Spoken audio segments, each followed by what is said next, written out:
नमस्कार। आपसे ही कहा मैंने। कैसे हैं आप सभी? दुआ और उम्मीद दोनों है कि आप सभी बहुत अच्छे होंगे। तो बहुत बहुत स्वागत है आपका। Welcome to my channel Arya only love. और कैसे स्वागत करूं मैं आपका? खुशामदीद, अभिनंदन। नहीं नहीं, कैसे करूं कि आप लोगों को याद आए? कैसे करूं कि आप लोगों को नींद ना आए? सोए रहते हो यार। पहली सी मोहब्बत सुनी आपने? अगर सुन ली है तो कमेंट करके बताओ ना कैसी लग रही है। और नहीं सुनी है तो किसका वेट कर रहे हो? हाँ, जाओ सुनो, कमेंट तो करो। क्या सब्सक्राइब करने में आपको चेक साइन करना पड़ता है ना? कमेंट और लाइक करने में भी पैसे देने पड़ते हैं। तो करते क्यों नहीं हो? करो ना। और इसमें क्या क्या बोलूँ मैं आपसे? शिकायत भी नहीं करने देते आप लोग। एनीवेज, रावी और कश्यप से मिलते हैं। क्या रीकैप बताने की आवश्यकता है मुझे? क्योंकि अभी भी तो वो दिल में ही होगा ना, ताज़ा ताज़ा। क्या कह रहे हो? मेरी आवाज़ से ताज़ा होगा? Okay okay okay, got it. चलिए फिर मैं सुना ही देती हूँ। हम्म।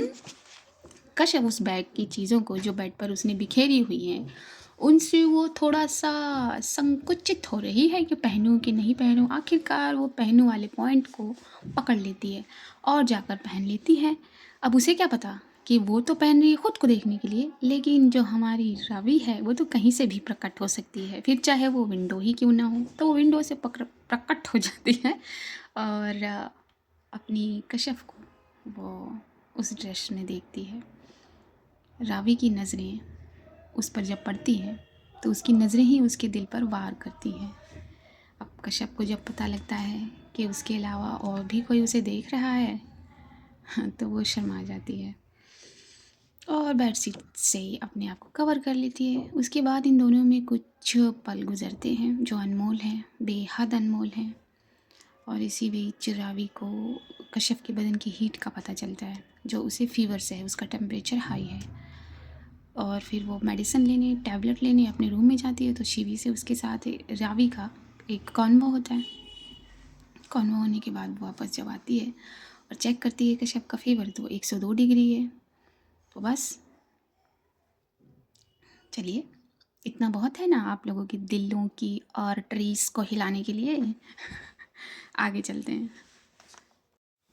रावी ने तो कॉल किया था एनीमा को, तो एनीमा यहीं से गुजर रही थी तो उन्होंने नॉक कर दिया था इनके कमरे की डोर पर। अब एनीमा को क्या पता ये जो बेड पर लेटी है कश्यप बेडशीट के अंदर है, ब्लैंकेट के भी अंदर है, लेकिन उसके अंदर कुछ नहीं है। तो बस इसी चीज़ में ये दोनों घबराए एक दूसरे को देखते हैं। तो रावी कहती है डोर तो ओपन करना पड़ेगा। रावी के कदम डोर ओपन करने चले जाते हैं। क्या हुआ बेटा, इतनी देर लगा दी डोर ओपन करने में? वो अनिमा अनिमा ने तो फ़ोन रख दिया था, मगर रावी ने अभी भी अपने कान पर ही लगाया हुआ था। अनिमा फट से कश्यप की तरफ बढ़ती हैं और उसके पास आकर बैठ जाती हैं। क्या हुआ बेटा, फीवर कैसे है? अनिमा ने ये कहते हुए अपने सीधे हाथ की उल्टी साइड को कश्यप के माथे पर रखा तो जाहिर है उसका माथा जल रहा था। ये बहुत तेज़ बुखार है बेटा आपको। अब वो कलाई ढूंढने लगती हैं कश्यप की। उसने तो अपने आप को ब्लैंकेट में पूरा पैक कर लिया है। एनिमा, फीवर है ना बहुत? रावी आकर थोड़ा सा संभालने की कोशिश करती है। अरे बेटा फ़ोन कट चुका है, अब तो कान से हटा लो। ओ, ओके सॉरी। रावी ये कहते हुए अपने कान से फ़ोन हटाकर अपनी जीभ को अपने दांतों में दबा लेती है और कश्यप अपनी नज़रें रावी पर करती हैं और अपनी नज़रों से कश्यप इशारा करती है कि क्या करूँ मैं? तो रावी भी अपनी नज़रों से उसे इशारा करती है कि रिलैक्स, मैं हूँ ना। तो रावी फट से ठीक एनीमा के सामने जाकर बैठ जाती है और उसके बैठने की जगह यह है कि वो रावी के सिरहाने बैठ गई है, ठीक उसके बगल में। एनीमा, इसे फीवर क्यों आया है? अरे बेटा थक गई होगी इसीलिए आया है, कोई बात नहीं, मैं मेडिसिन लेकर आती हूँ। एनीमा, मैं ये लेकर आ गई हूँ फर्स्ट एड बॉक्स। अरे अच्छा। एनीमा ये कहते हुए फर्स्ट एड बॉक्स उठा लेती है और उनमें से 2 टैबलेट निकालती हैं। ये लो, चलो बेटा उठो। एनीमा, वो हम कश्यप थोड़ा सा घबराने लगती है। क्या हुआ बेटा, ज़्यादा दर्द है क्या बदन में? जब कश्यप नहीं उठ रही थी तो एनिमा ने उससे सवाल किया। हाँ एनिमा, बहुत बहुत दर्द है। कश्यप ने अपनी शक्ल बनाकर एनिमा की बात का जवाब दिया था। फीवर है तो जाहिर है बॉडी पेन होगी, लेकिन उतनी नहीं हो रही है जितना कश्यप मुंह बना रही है। ओके बेटा, मैं आपकी मदद करती हूँ। हाँ उठो, मैं उठने में मदद करती हूँ। ये कहकर एनिमा थोड़ा सा नज़दीक जाने लगी। एनिमा, मैं करती हूँ ना। रावी अब एनिमा की बात पर उन्हें वहीं रोक देती है और कश्यप को दोनों शोल्डर से पकड़ लेती है और उसका ब्लैंकेट जो है वो गोल करने लगती है और उसे उठाने लगती है। एनिमा ये देखकर अपनी भवें सिकोड़ती है। अरे बेटा, ठीक से उठाओ, हाथ तो निकालो बेटे का। ये मेडिसिन कैसे खाएगी? हाथ, हाँ एनिमा, हाँ। काजू, हाथ तो निकाल। कैसे निकालें हम? अंदर है। ओके, कुछ तो करके एक हाथ तो निकाल। क्या कहेंगे हम एनिमा से? क्या हुआ बेटा? कुछ नहीं एनिमा, उठा रही हूँ मैं। और ये कहते हुए रावी कश्यप को सहारा देकर उठाने लगती है और उसे बेड के सिरहाने पर लगा देती है। कैसे न कैसे करके कश्यप आखिरकार अपना सीधा हाथ पहले चादर फिर ब्लैंकेट में से निकाल ही लेती है और जो 2 टैबलेट एनिमा ने कब से अपने हाथ में होल्ड की हुई है उन्हें लेती है। हाँ ये लो, पानी लो, खाओ। जब टैबलेट कश्यप अपनी हथेली पर देखती है तो मुंह बनाती है और मुंह बनाकर अपनी आँखों को रावी पर करती है। क्या हुआ? खाना? ये बहुत कड़वी है एनिमा। और मुंह बनाकर फिर वो एनिमा से कहती, कोई बात नहीं बेटा, मैं जूस भिजवा दूँगी। दोनों की एक ही चीज़ है, दवाई नहीं खानी है। एनिमा ये कहते हुए इन दोनों को देखती है और मुस्कुरा देती है और रावी अपने दांतों में अपनी जीभ दबा लेती है दोबारा से। खाना अब जल्दी कर। हाँ बेटा खाओ। कश्यप कैसे न कैसे करके उन 2 टैबलेट्स को अपने माउथ के अंदर धकेल देती है और फटाफट से रावी के हाथ से पानी का गिलास लेकर जल्दी जल्दी पूरा पानी का गिलास ख़त्म कर देती है। क्या कर रही है कश्यप? वॉमिट हो जाएगी भाई। नहीं होगी। ओह ये बहुत कड़वी है। ओह। कश्यप अपना मुंह बनाकर रावी के बाजू पर अपना मुंह रगड़ देती है। एनिमा ये देख कर हंस देती है। बच्चे दोनों। अच्छा ठीक है, अब आप आराम करो, मैं जूस भिजवाती हूँ। आप भी आराम करो रावी बेटा, आप भी थक गए होंगे। जी एनिमा, एनिमा मैं यहीं रहूँ प्लीज़। एनिमा से इजाज़त ली रावी ने अपना मुंह रिक्वेस्ट वाला भाव बनाकर। ओ ठीक है, इतना ही कहती हैं एनिमा और फिर वो अपने कदमों को बाहर की तरफ कर देती हैं। सी क्या किया एनिमा ने? कुछ भी नहीं। रावी बहुत कड़वी दवाई है, देखिए हमारा पूरा फूड पाइप इरिटेट करने लगा हमें। ओके, 1 मिनट रुक। ये कहते हुए रावी जाकर फट से डोर को लॉक कर देती है और फट से आकर कश्यप के पास बैठ जाती है और उसके चेहरे को अपने दोनों हाथों में भर लेती है। क्या क्या करने जा रहे हैं आप? तेरा फूड पाइप इरिटेट कर रहा है ना, तो मैं ठीक करने जा रही हूँ। नहीं बिल्कुल नहीं, हटिए। अरे क्यों? फीवर है ना हमें। हाँ तो अब मेडिसिन तूने खा ली है ना, तो उतर जाएगा फीवर, लेकिन अभी तो फूड पाइप को ठीक करने दे, माउथ को ठीक करने दे। ये कहते हुए रावी फिर से कश्यप के करीब आना चाहती है तो कश्यप अपने उस हाथ से जो उसने ब्लैंकेट से निकाल लिया था उसे दूर धकेल देती है। कहा ना हमने फीवर है हमें, आपको भी हो गया तो? नहीं, अब दूर रहिए हमसे। ऐसा तो मत कर काजू, दूर रहने का मतलब है जान निकाल लेना। बस करिए ना, बोले जा रही हैं कुछ भी, तो फिर करने देना। नहीं बिल्कुल नहीं, मैं कहा ना हमने किस नहीं करना है। पास आकर सोना है तो सो सकते हैं, ठीक है, इतना ही सही, अभी के लिए काम चला लेते हैं। तो ठीक से सो जा। हमें कपड़े तो चेंज करने दीजिए। कपड़े क्या चेंज करने हैं? और क्यों करने हैं, रहने देना ऐसे ही।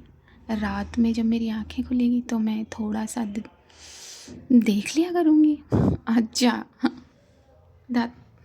और कश्यप फिर से अपनी पुराने अंदाज में शर्माती नज़र आती है।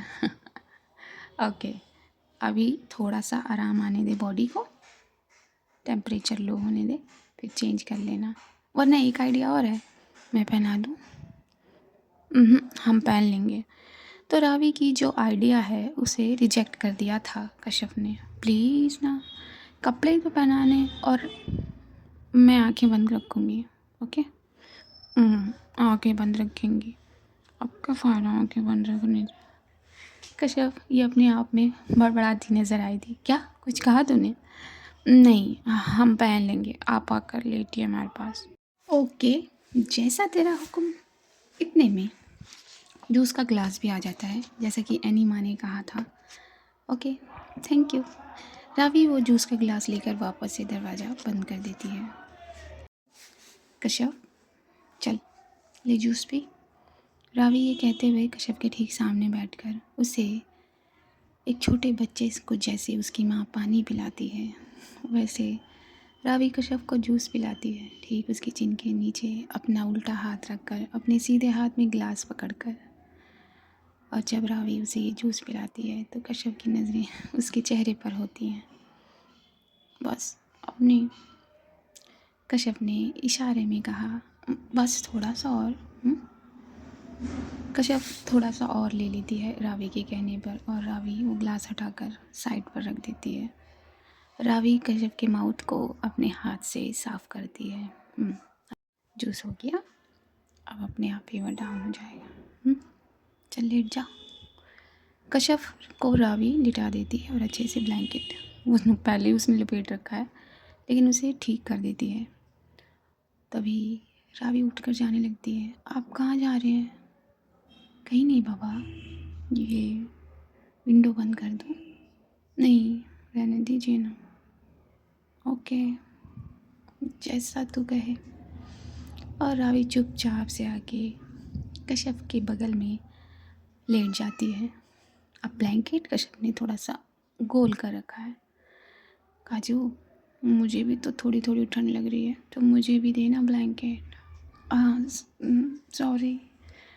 और कश्यप अब वो ब्लैंकेट हल्का सा खोलती है रावी की साइड से और रावी उसमें घुस जाती है। तो कश्यप अपने आप को उसकी बाहों के सुपुर्द कर देती है। ओके, अच्छा काजू हो,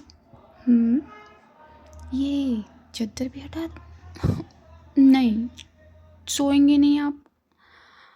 ओके ठीक है, सोते हैं। ये कहते हुए रावी कश्यप का माथा चूम लेती है और फिर ये दोनों एक दूसरे की सांसों को फील करते हुए अपनी अपनी आंखें बंद करते हैं। सुबह हो जाती है और विला के जितने भी लोग हैं सब के सब उठ जाते हैं।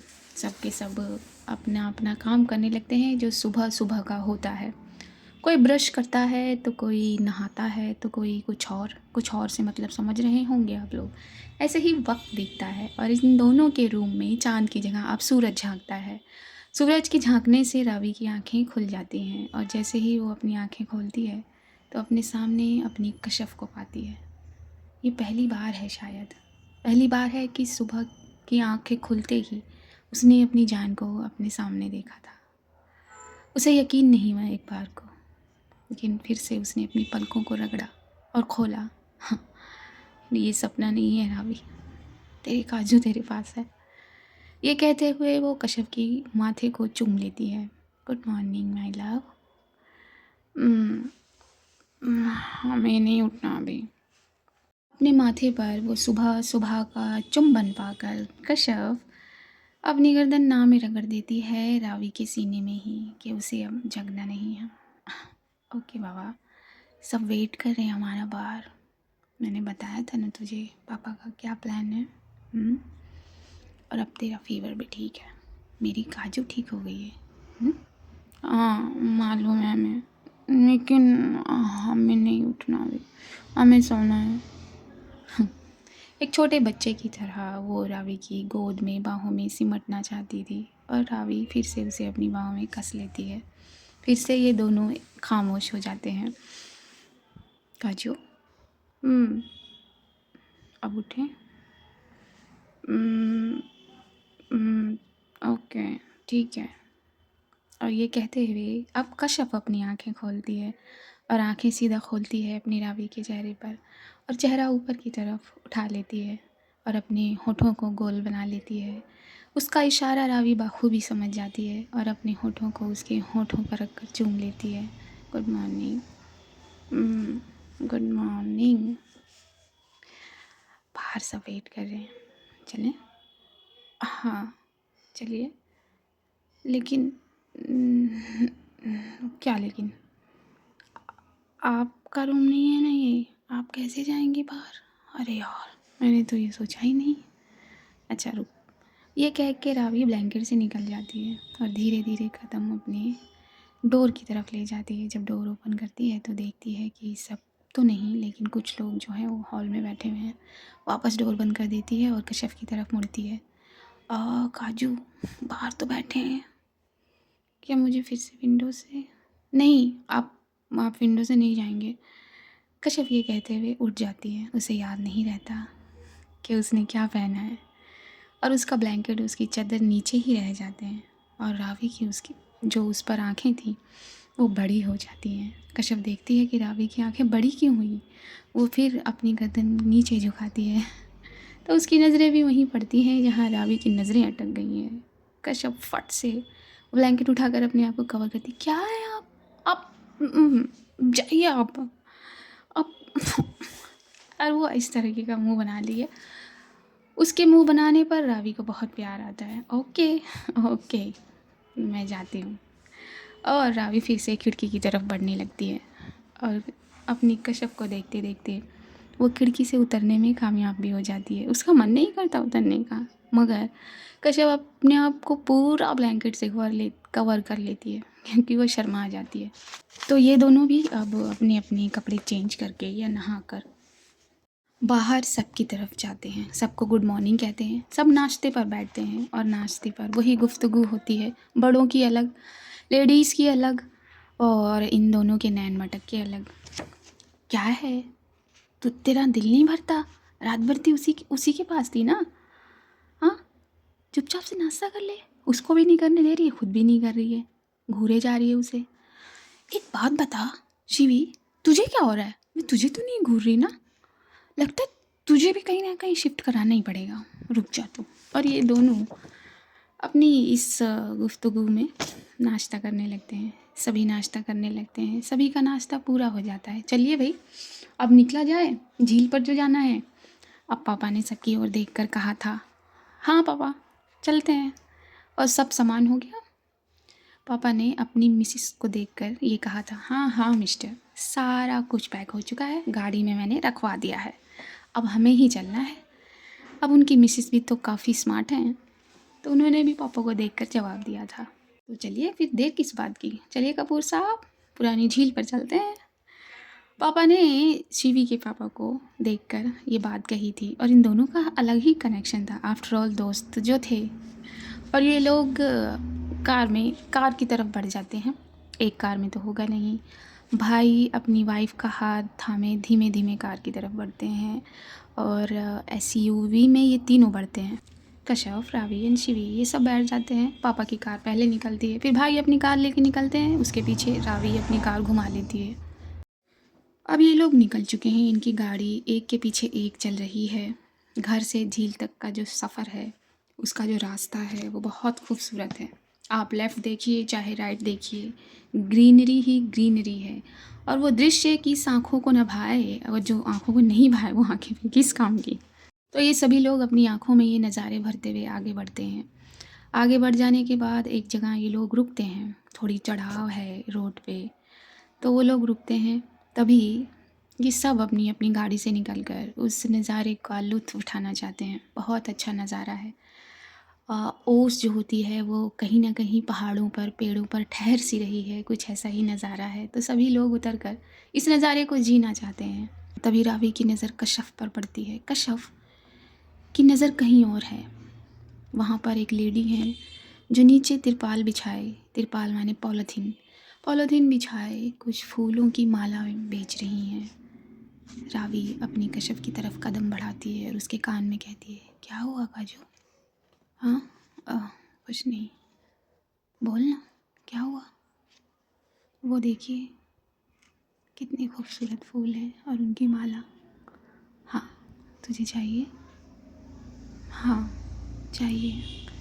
मगर क्या हुआ? हुँ? चल मेरे साथ। रावी उसका हाथ पकड़कर धीरे से इन सब में से निकलने में कामयाब हो जाती है और वो उस लेडी के पास पहुंचते हैं। कितने के दिए ये फूल? रावी बहुत मुलायम तरीके से उस लेडी से पूछती है। तो वो उसका प्राइस बताती है। यही कोई 10-15 माला होगी उसके पास, ज़्यादा नहीं। सुनिए, आप रोज़ ये बेचती हैं यहाँ पर? जी, जी मैम, हम रोज़ यहीं बेचते हैं। तो कितने बिक जाते हैं आप? मतलब ज़्यादा नहीं, हम 10-20-30 मालाएँ लाते हैं और दिन सुबह लगाते हैं शाम तक ये पूरी बिक जाती हैं। ओके। कश्यप उससे ये बात कर रही थी। उसका चेहरा उदास हो रहा था और उसके उदास भरे चेहरे पर रावी की नज़रें थीं। तो कितना हो जाता है ये पूरा, मतलब आप? जी मैम, हो जाता है लगभग, तो सब हो जाता है। ओके। सुनिए, अब रावी ने उस लेडी से कहा था, ये सारा पैक कर दीजिए। सारा? हाँ हाँ, सारा। और ये बात कश्यप को बड़ी अटपटी सी लगती है। वह रावी को देखती है। कितना हुआ? तो वो लेडी कुछ प्राइस बताती है रावी को। रावी अपनी पर्स में से उससे 4 गुना ज़्यादा पैसे निकालती है और उस लेडी को दे देती है। मैडम, ये तो बहुत ज़्यादा है। कोई बात नहीं, ये मैं इसलिए नहीं, मैं ये पैसे मैं आपको किसी उसमें नहीं दे रही हूँ।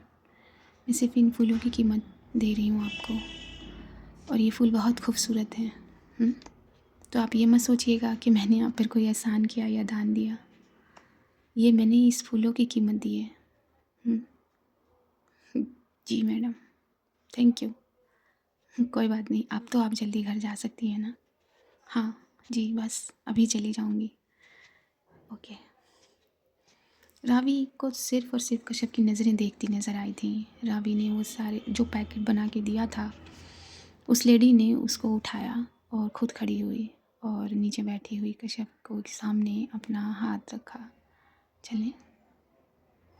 कश्यप ने बड़ी नरमी वाले लहजे से अपना हाथ रावी को सौंप दिया और उसे देखते देखते उठी। रावी आगे बढ़ गई, उसका हाथ थामे, और एक कदम ही पीछे पीछे चल रही थी कश्यप अपनी रावी को देखते हुए। और ये दोनों वहाँ पहुँच गए। फिर से ये गाड़ी में बैठ गए। शिवी गाड़ी में बैठ चुकी थी, कश्यप गाड़ी में बैठ रही थी और रावी ने उसकी गोद में वो फूलों का पैकेट रख दिया था और ख़ुद ड्राइविंग सीट पर बैठ गई थी जाकर।